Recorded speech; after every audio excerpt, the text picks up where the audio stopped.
Hello from the Music Interview Corner, from Helsinki and with Gloryhammer again, with Sozos and Mike. Good to see you guys again. Hello everyone. Good to see you again. A lot has happened since our last interview. In December you recorded your new album, Return to the Kingdom of Fife. How did you guys experience the recording process? Yes, first time for you. Yeah, that was the first time I had to, fly at a recording studio and like work with actual professionals instead of just doing it in my room. And it was an amazing experience. It was done over 2 weeks. It was very, very intense. Lots of vocals to be done. But I enjoyed it very much. And Mostar is very beautiful. Anyone listening to this, you should visit Mostar. It's a very nice place. And I had so much fun. And I think everyone else there had fun too. Yeah, it was a pretty good experience. Like the studio was like some below like an old music school that was set up in the 90s, I think by like Pavarotti and Brian Eno as like a kind of charity effort in the Balkan War. And the studio owner, Oha, was this like crazy giant man with like a million like insane stories, and he was always like driving us around and sort of showing us the local areas and telling us about everything, giving me alcohol poisoning and things like that. Oh, okay, glad that you survived. Yeah. Just one day of crying in bed, but like. Was it really only one day? Well, yes, it was. It was just one day. I had to personally administer, painkillers to Mike. But yes, we survived. At the end of your last album, Legends from Beyond the Galactic Terror Vortex, both your characters, Angus and Zargothrax, died. And we know already from the Flyaway video that they are still alive or alive again. Can you explain to us why and how they are alive? In Flyaway, it was actually already a younger Angus in a prior alternate timeline. And obviously there would have been like an alternate Zargothrax as well.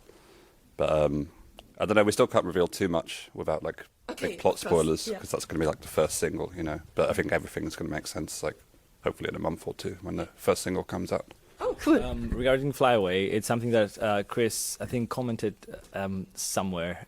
So some fans already know this, but it's Angus McFife the Fifth that's depicted on the Flyaway video, and it's going to be a different Angus for the album that is going to come out.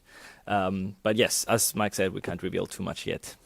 Okay, but good that we have a quantum physicist here to explain that. Well, yeah, always useful. And is there already a release date? Yes, but we haven't announced that yet. So. Oh, so it's still secret? Yeah. But we can put it in the description of the video once it's not secret anymore. This is how it began, yeah. That's a question that is of great personal interest for me. How many unicorn songs will be on Return to the Kingdom of Fife? Off the top of my head, I can't recall how many unicorn songs there are. I don't think we do. Do we have songs that's specifically dedicated to unicorns?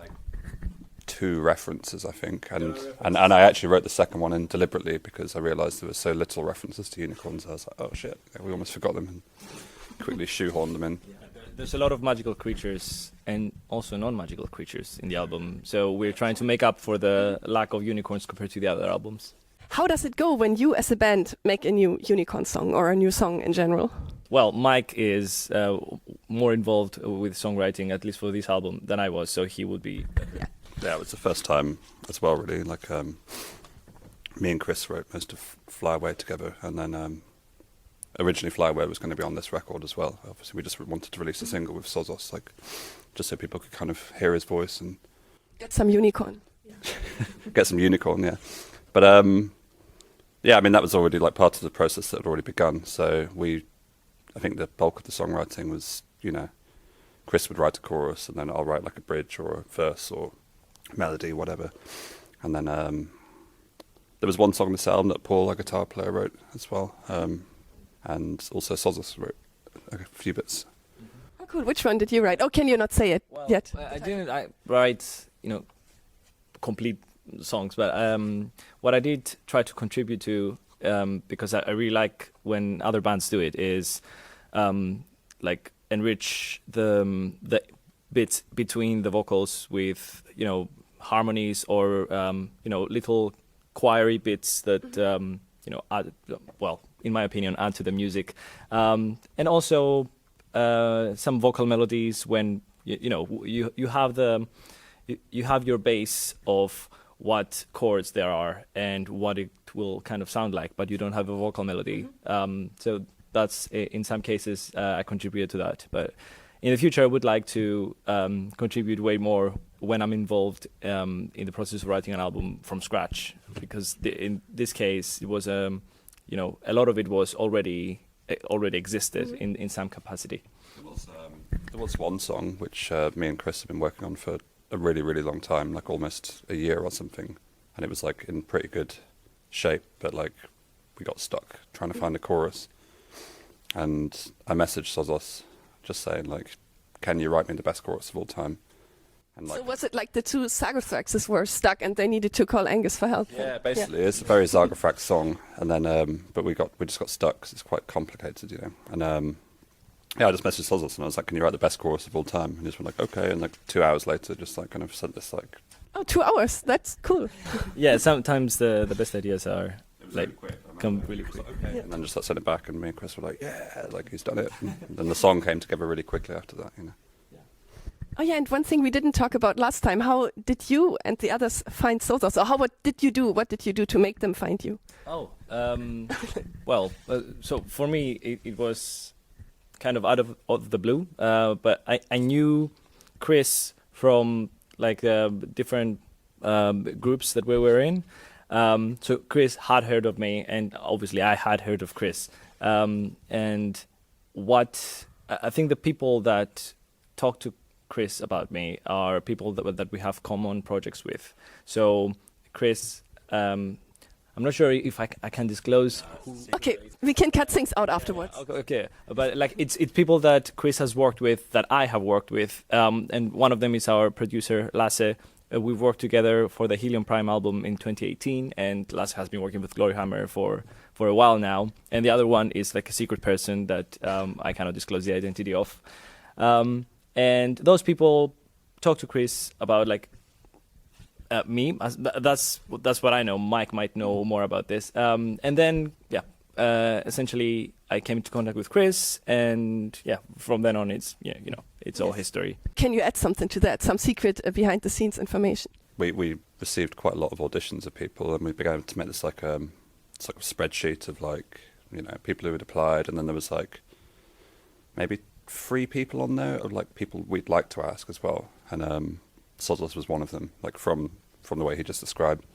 And I remember one day kind of like going through the list, and I was like, yeah, it's good, this guy's quite good. There was a couple of like really good singers, and then I got to like it was like a Sozos covering Sonata Arctica, and I love Sonata Arctica, one of my favourite bands, and I was just like, it's perfect, like he's the guy, and showed it to the other guys, and everyone kind of, it was unanimous, We sent him a message, and then thankfully he said yes, So.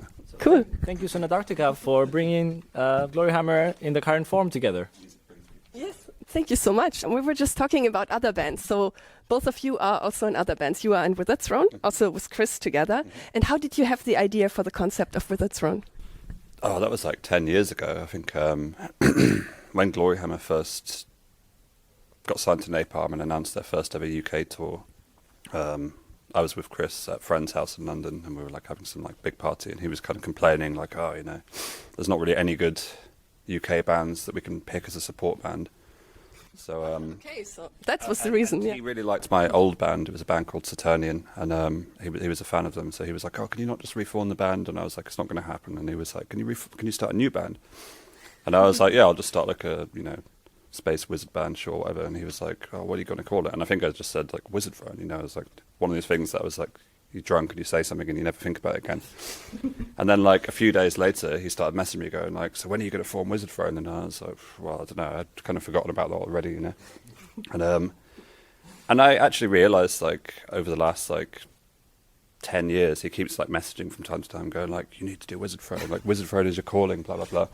And I was just like, "Yeah, whatever, And then finally, when we kind of got to the beginning of the pandemic, originally the plan was to start working on Gloryhammer music then, but we just finished like 8 months of touring, I think, and people wanted like a bit of a break. And me and Chris didn't, we wanted to do something new. So with a few different ideas, and eventually like for the band name, I was like, "Oh, I don't know what to call it." And he was like, "Oh, what about Wizardthrone?" And I was like, I just laughed. I was like, "Yeah, okay, maybe if we finally call a band that, then you'll stop asking me, you know.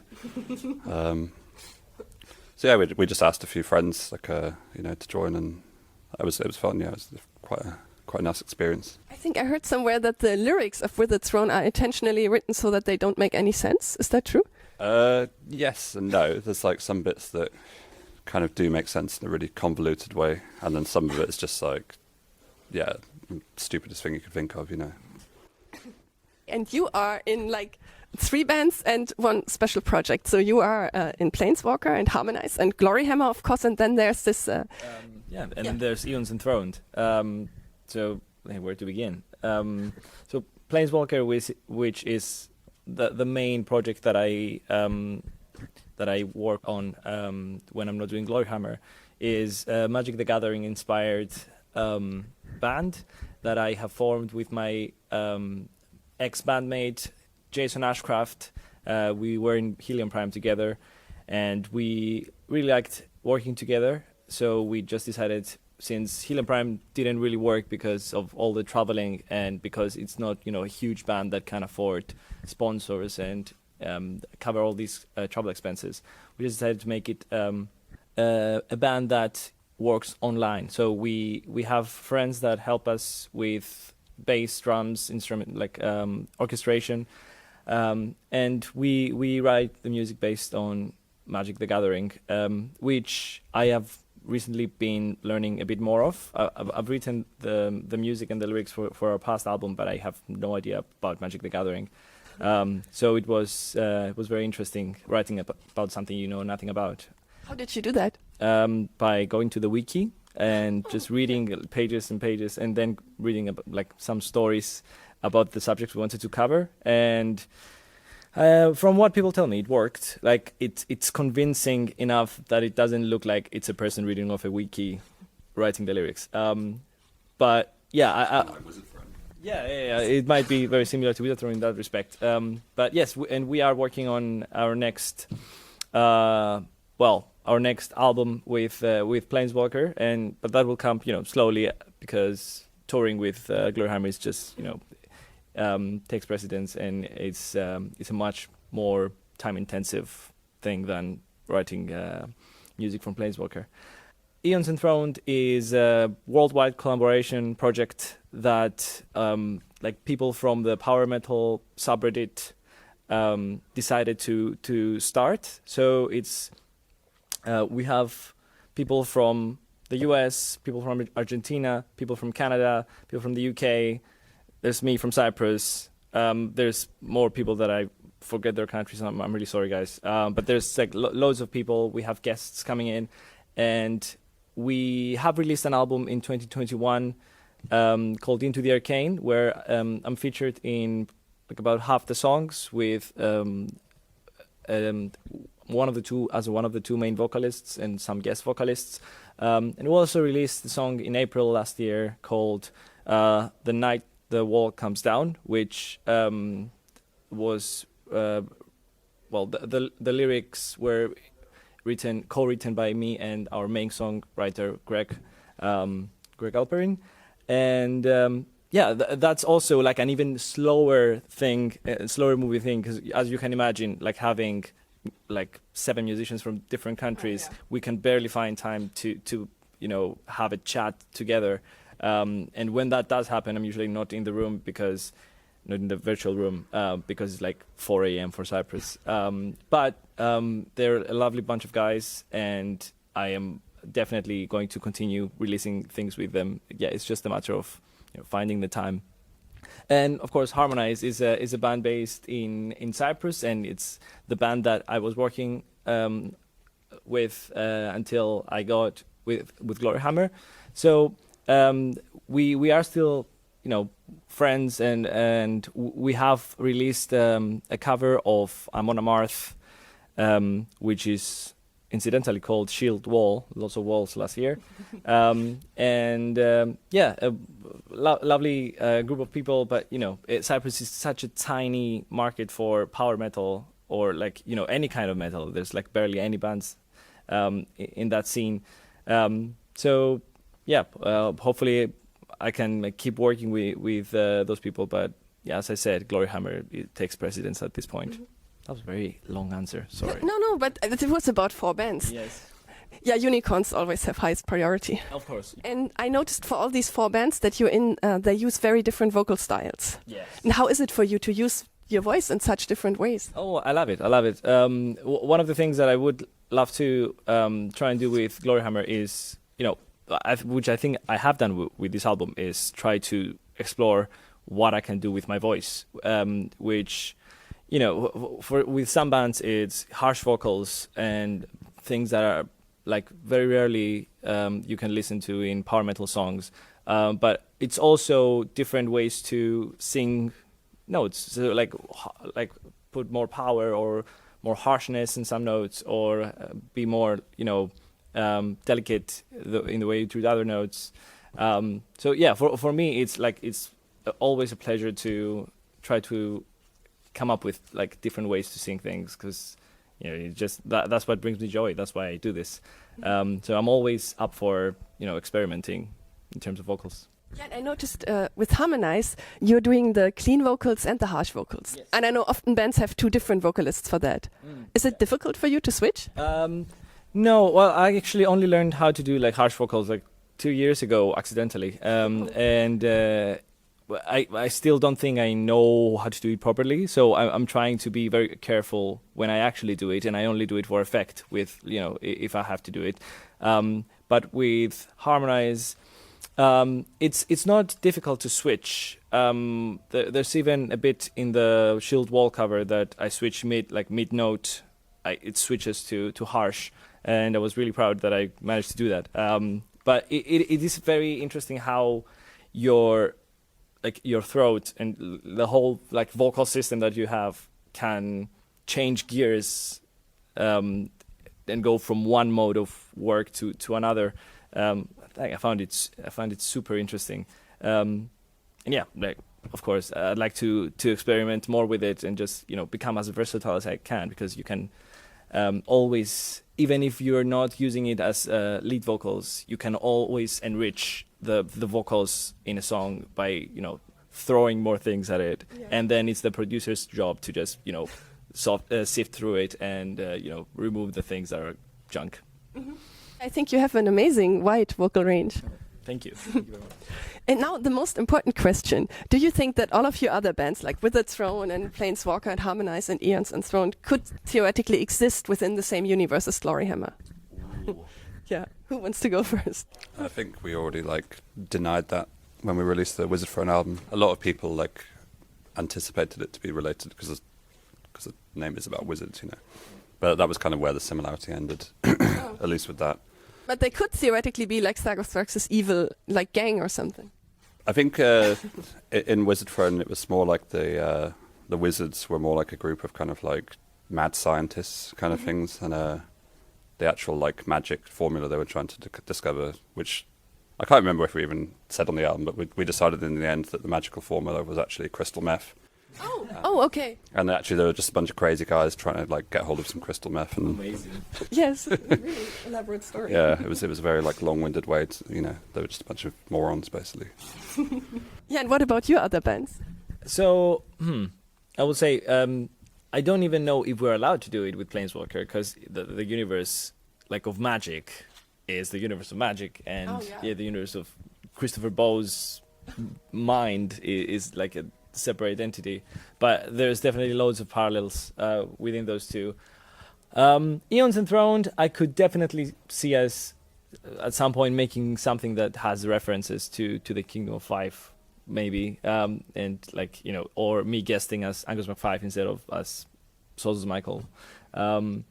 And Harmonize is a bit too dark, I think, for Gloryhammer, although the Gloryhammer does have some very dark themes in it occasionally, but it's more of a dark fantasy thing instead of a high fantasy setting, which Gloryhammer is. But, it's fantasy is such a wide thing that you can always draw parallels between, what's happening here might be a reference to this throwaway line in this song here, and that's part of the fun of it, is finding connections where you wouldn't know they exist. I think. I remember one YouTube comment on the Wizardthrone like whole album stream or whatever, someone had like kind of plotted out how the lyrics were actually this like Zargothrax creation myth or something like this, and it was like really like someone had spent a lot of time thinking about it, you know. And I was reading through it, and I was like, this is probably actually like better than the story that we wrote for the album. To be honest, it's wrong. Yeah, that's true. That's what we wanted. I was like, it's still wrong, but you know, like A for effort, like you know. Leave it to the fans to make something that makes you look like you didn't put the effort in. Oh yeah, and how's your tour going? We're almost halfway through now. I think we've done like 12 shows or something. Yes, this is the 12th show, I think. Yeah, it's pretty long, and for me, it's quite a few shows in a row. But we're doing great. Like people are always seem happy to see us, and we're really happy to be performing. Anywhere really. Like it's been such a nice thing, traveling across Europe, seeing places, and just seeing the people.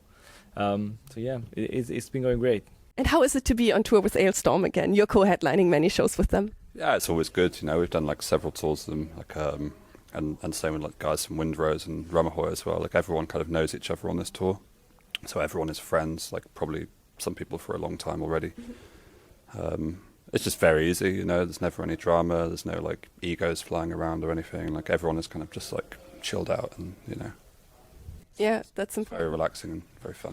Maybe we can talk about power metal opera battles.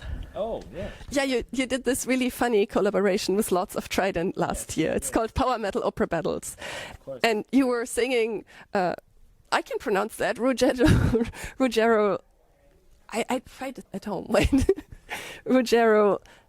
Can you say it like this? You were singing opera basically while putting on your armor and clown makeup, and you were doing that together with their vocalist Fang. Yes. So I can't pronounce it either, to be honest. But Ty reached out to me when we were playing with. We were playing at Hyperspace Metal Festival with Planeswalker. That was like first and only show thus far.